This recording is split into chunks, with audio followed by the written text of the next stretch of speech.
418, episode 79 The Secretive Plotter 3. Nada menuntut Han Suyong mendorong Yu Jung Hyok untuk memulai dengan ceritanya. Namun, kisahnya terdengar tidak jelas dan dia mengulangi dirinya berulang kali. 10 menit berlalu seperti itu, dia akhirnya berhenti mendengarkan dengan tenang dan berbicara.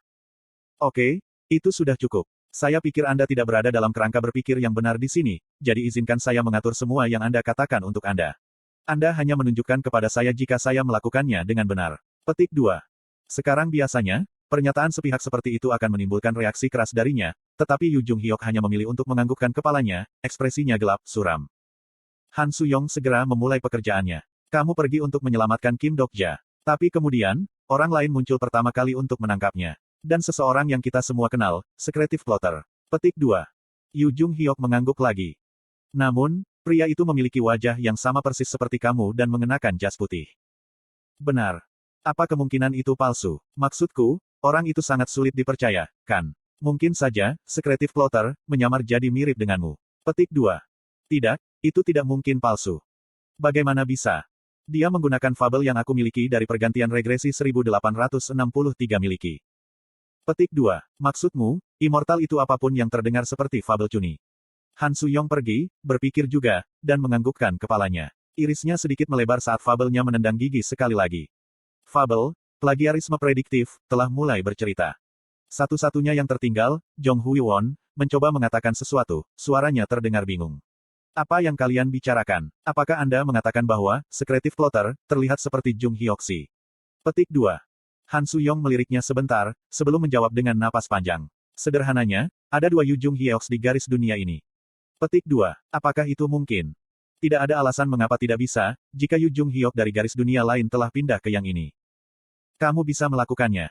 Yah, Kim Dok-ja pergi ke garis dunia lain melalui metode yang sama, bukan? Sekarang, masalahnya di sini adalah, seberapa kuat makhluk itu, ketika dia mampu melakukan sesuatu seperti ini. Petik 2. Bahkan rasi bintang berperingkat tertinggi baik dari atau tidak dapat menyeberang ke garis dunia lain dengan kekuatan mereka sendiri. Namun, Secretive Plotter, ini cukup kuat untuk menangani probabilitas yang diperlukan sendirian. Rahang Jong Hui Won sedikit menurun saat dia bergumam. Hanya dari garis dunia mana dia bisa? Sebenarnya hanya ada satu dengan kemungkinan tertinggi. Yang didatangi Kim Dok-ja, garis dunia ke-1863. Petik 2.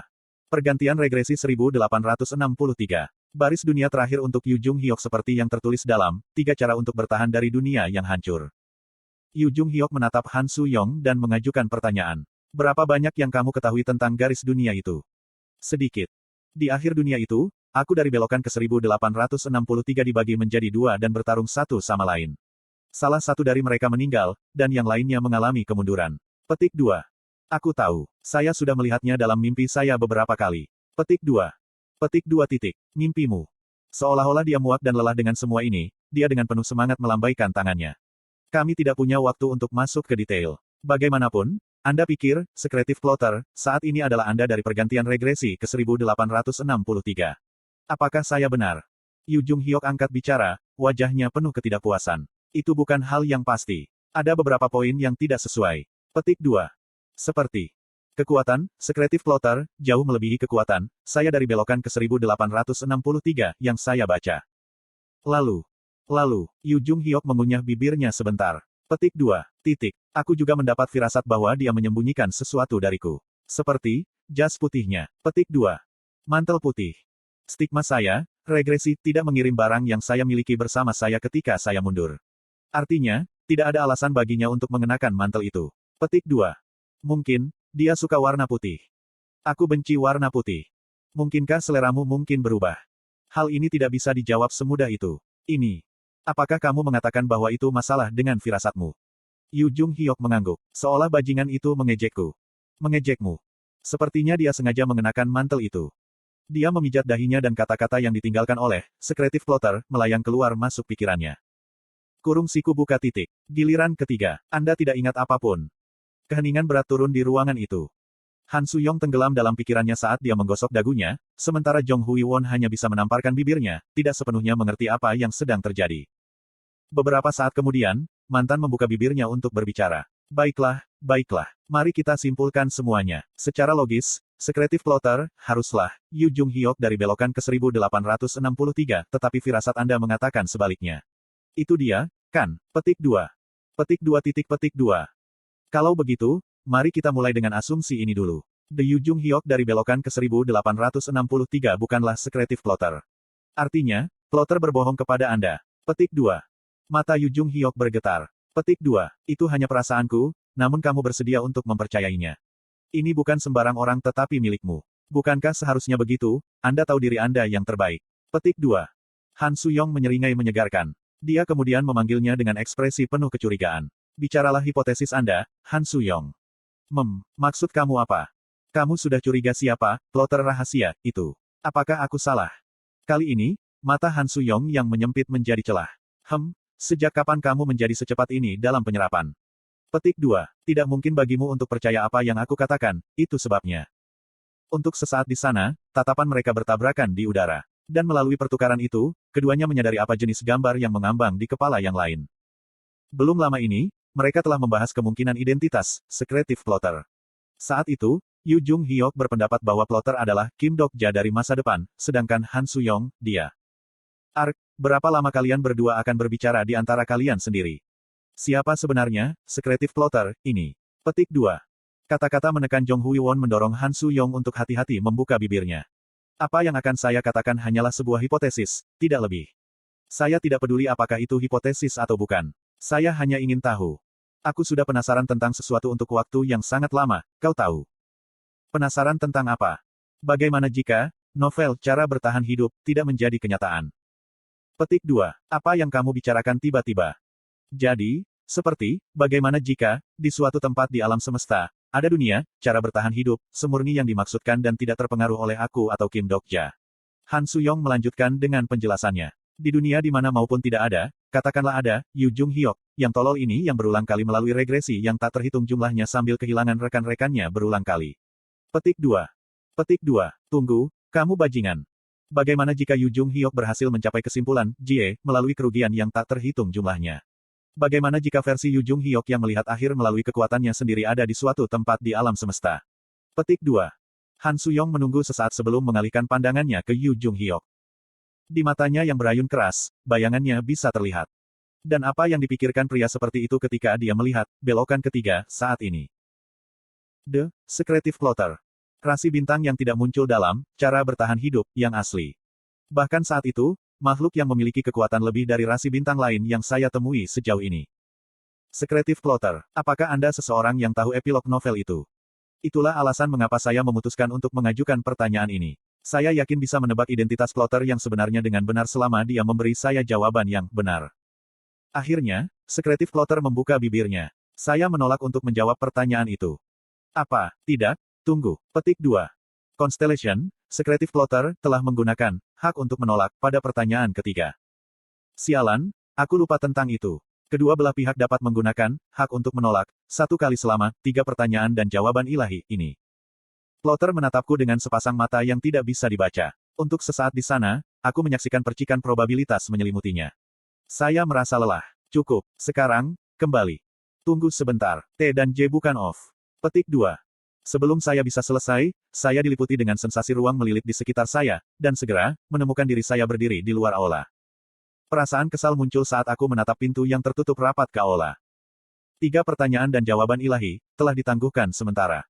Anda masih memiliki satu lagi hak untuk mengajukan pertanyaan yang tersisa.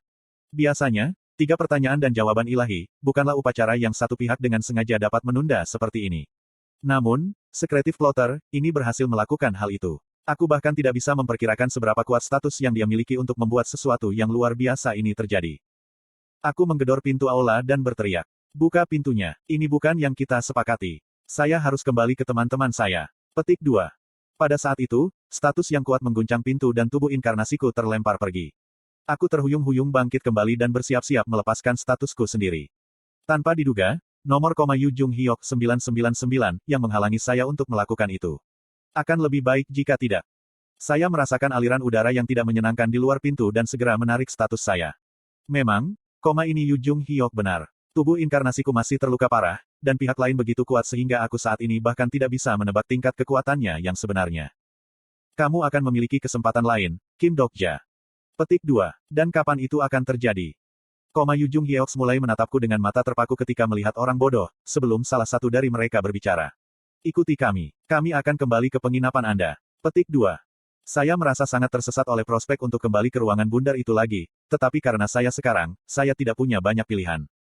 Aku bisa merasakan banyak kehadiran, dewa luar, yang memandang ke arah ini dari semua sudut koridor. Syukurlah, saya adalah tamu dari Secretive Plotter. Sangat jelas untuk melihat apa yang akan terjadi jika saya mencoba melarikan diri dan menjadi tamu tak diundang dalam proses tersebut. Ya, tidak membuat keputusan gegabah akan menjadi yang terbaik setelah semua. Juga, bukan berarti aku pergi tanpa membawa apapun dari situasi saat ini. The Empat Wall sedikit bergetar. Ada beberapa wajah yang belum pernah kulihat sebelumnya. Sepertinya sekelompok santak. Aku dikejutkan oleh suara tiba-tiba yang datang dari dalam diriku. Itu datang melalui sistem pesan tembok keempat. Menilai dari cara berbicara. Petik 1. Sang Devourer of Dreams. Memang aku. Sekarang saya memikirkannya, saya memiliki dewa luar yang berada di dalam diri saya, bukan? Saya benar-benar lupa tentang hal itu. Saya mulai berpikir bahwa mungkin saya bisa meminta bantuannya dalam kesulitan saya saat ini. Sepertinya mereka ramah terhadap Anda. Ramah, maksudmu, itu. Petik 1. Aku menatap dewa luar yang mengangkat tentakel mereka dengan mengancam ke arahku. Saat tatapan kami bertemu, ujung salah satu tentakel tiba-tiba mekar terbuka untuk menyerupai bunga yang tampak mengerikan. Mereka ingin tahu tentang Anda. Sekarang itu adalah peristiwa yang agak tidak biasa di kalangan dewa luar. Aku memandangi kuncup bunga yang bergoyang-goyang dengan cara ini dan seolah-olah ingin memenangkan hatiku dan menggelengkan kepalaku dalam ketidakberdayaan. Petik 1. Akan sulit untuk berteman dengan mereka. Sulit. Kenapa? Kau pasti tahu kenapa sekarang setelah membaca ini dan itu di perpustakaan. Aku berjalan melewati dewa-dewa luar yang memancarkan suram, meramalkan aura dan mulai mengingat episode terakhir, cara bertahan hidup. Pertempuran terakhir dari terkait dengan dewa luar, mereka. Dalam cerita aslinya, Yu Jung Hyeok kehilangan segalanya yang masih tersisa bersamanya pada saat itu. Setiap inkarnasi tunggal yang membantunya sampai saat itu semuanya mati dalam perang itu. Mati, karena monster-monster chaos yang membawa kehancuran dunia. Tapi kemudian, Devourer of Dreams mengatakan sesuatu yang agak tidak terduga padaku. Apakah Anda tahu mengapa dewa luar telah menjadi bencana? Itu adalah. Aku serius memikirkannya sejenak, hanya untuk jatuh ke dalam rantai pemikiran yang aneh dan tak dapat dijelaskan ini. Memang, itu adalah hal yang aneh, bahkan sebuah novel yang penuh dengan penjelasan terperinci seperti Ways of Survival gagal menyebutkan asal-usul dewa luar. Pada saat itulah teori tertentu muncul di kepala saya. Identitas sebenarnya dari plotter rahasia dan asal-usul dewa luar. Mungkinkah ada semacam hubungan antara keduanya? Sebelum saya bisa mengajukan pertanyaan mengenai teori itu, seseorang mengajak saya mengobrol terlebih dahulu. Aku dengar kamu suka membaca novel. Itu adalah nomor Yu Jung Hyeok 999. Aku mengangguk. Tentu, saya tahu. Bagaimana dengan itu? Petik 2. Jika kamu mau, aku bisa menceritakan sebuah cerita pendek kepadamu. Cerita. Saat itu nomor Yu Jung Hyeok 666-777 dan 888 semua memandang 999 dengan ekspresi bingung. Tampaknya ini bukan bagian dari rencana. Bahkan tidak menunggu jawaban saya, nomor Yu Jung Hyeok 999 mulai menceritakan kisahnya. Ada serigala yang terus bertarung dalam kesepian untuk waktu yang sangat lama.